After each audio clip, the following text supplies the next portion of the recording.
이야기. 순과 함께하는 수학수다방 매스터리즈 그 163번째 시간입니다. 안녕하세요, 세양쌤이에요. 안녕하세요, 순이에요.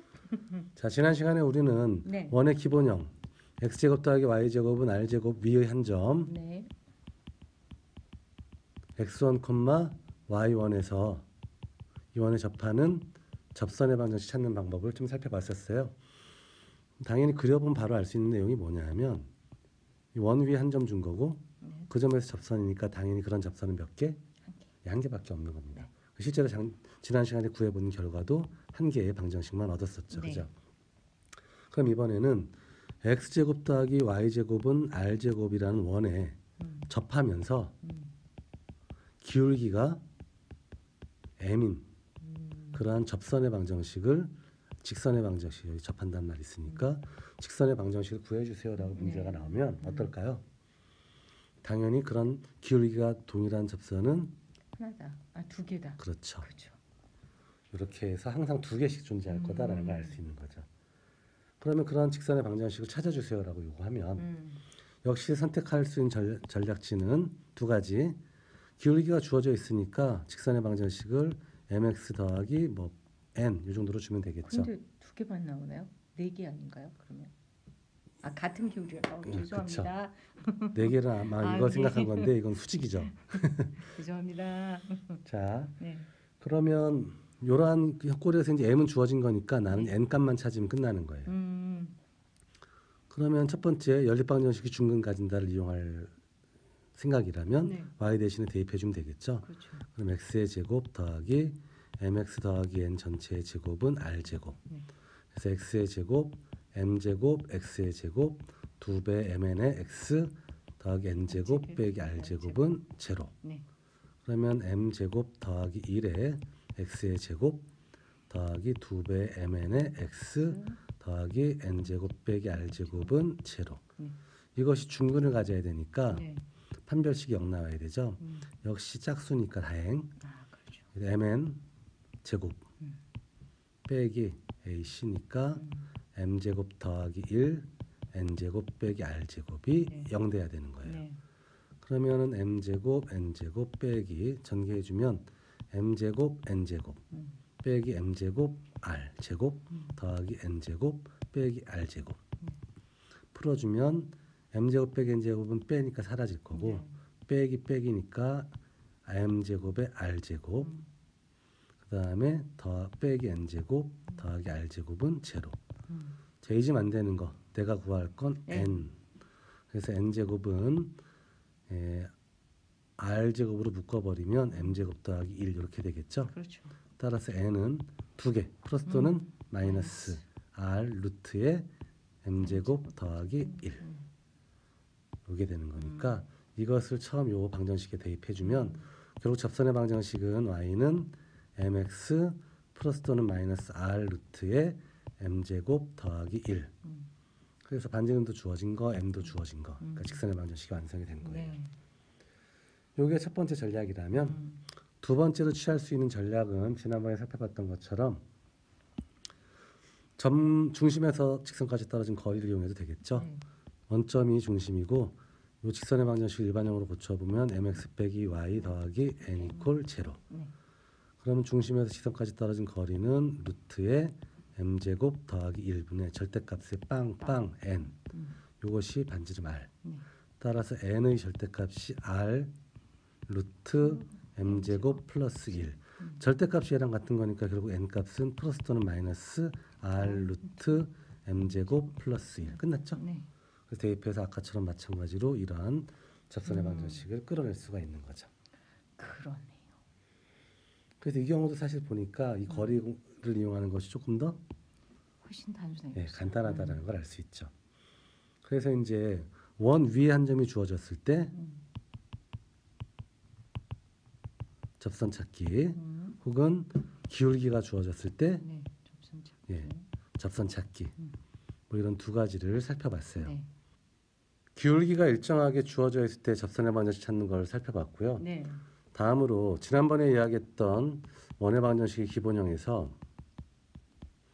이러한 원 위의 한 점 x1, y1이 주어져 있을 때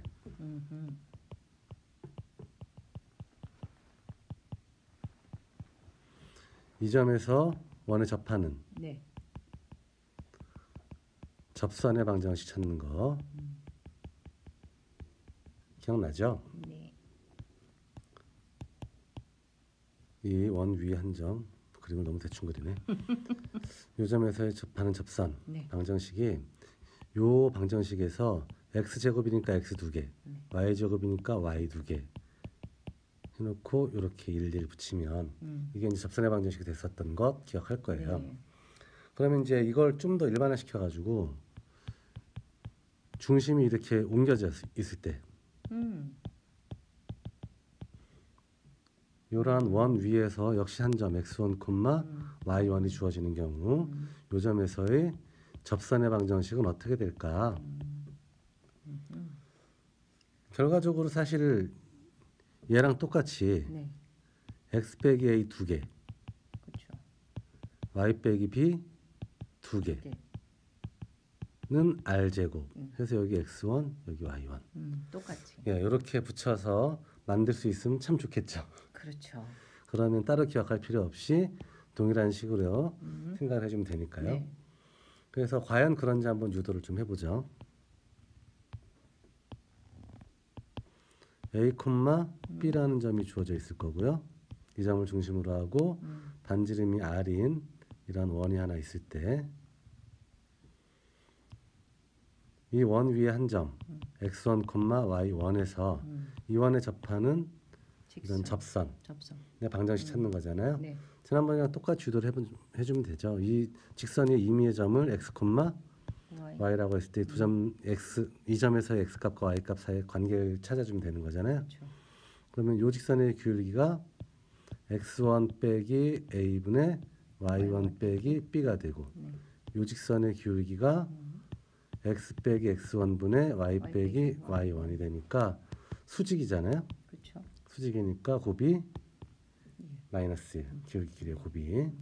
그래서 얘를 양변에 곱해주면 y1 빼기 b 곱하기 y 빼기 y1은 마이너스의 x1 빼기 a, x 빼기 x1이라는 식을 얻을 수 있어요. 네.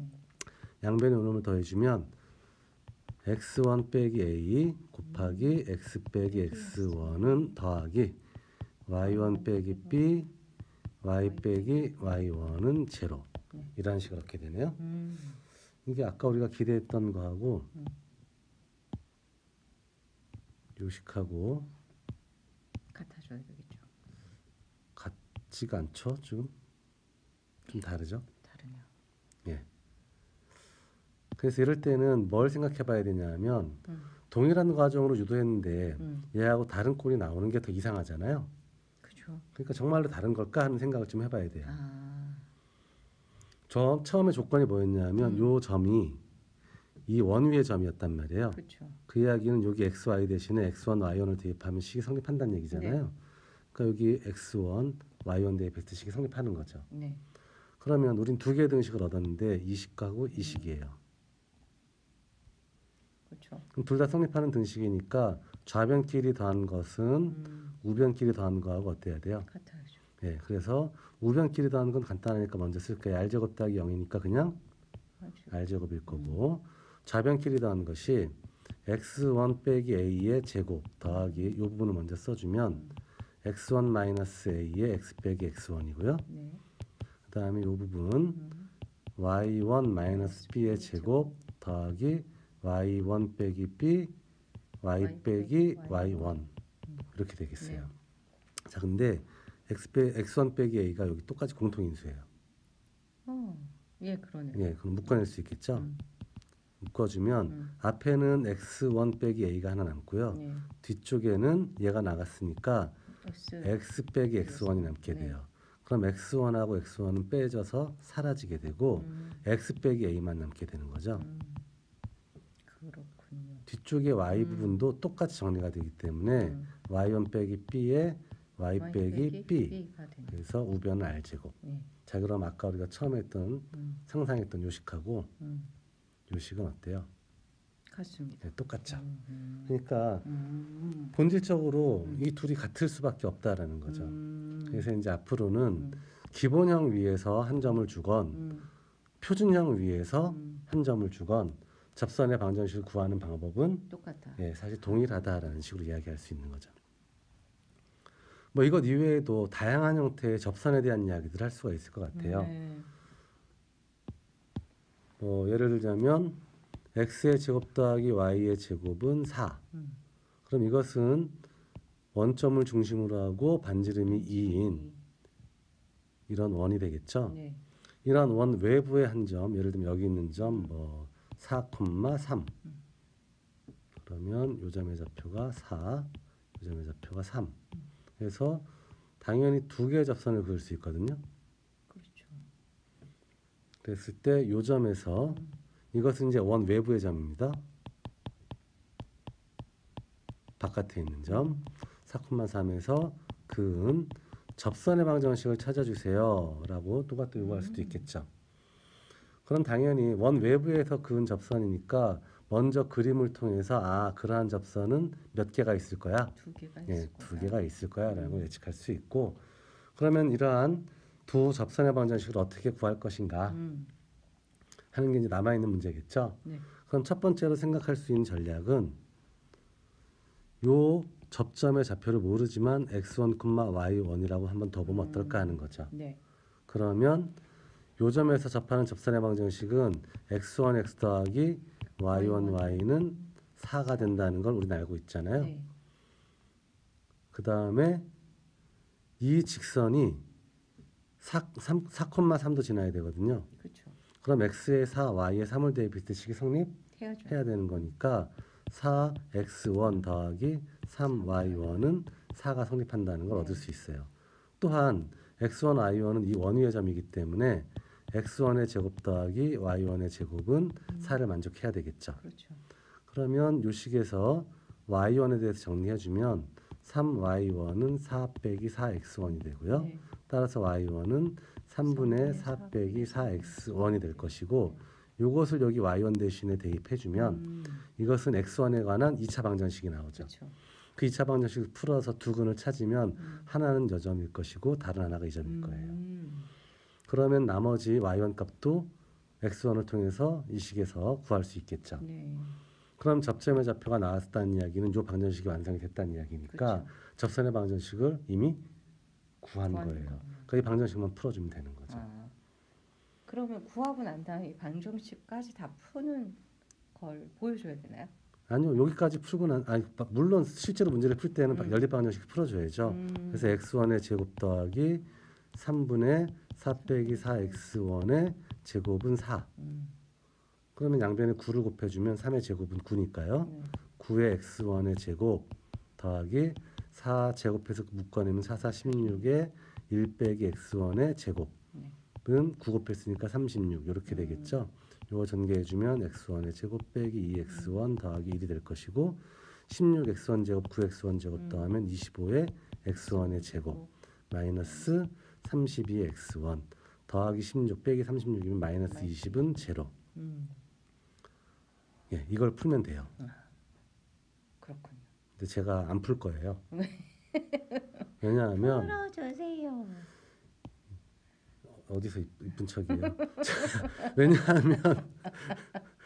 왜냐하면 예, 내가 아무 숫자나 그냥 막 만든 문제이기 때문에 실제로 이게 인수분해가 될지 안 될지 모르겠어요. 네.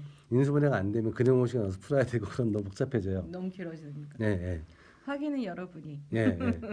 그래서 네. 사실 이런 시험 문제 하나 만드는 것도 선생님들이 굉장히 신경 써서 만들 수밖에 그렇겠죠. 없는 거거든요. 그 숫자들이 좀 예쁘게 나오게 만들려면 신경을 쓸 수밖에 없는데 저는 지금 막 그냥 생각나는 대로 읊어버렸기 때문에 잘 풀릴지 안 풀릴지 모르겠어요. 다 안 할 거예요. 네, 알겠습니다. 예. 어쨌든 이것까지 다 풀어줘야지 답이 예, 나오는 된다. 거죠.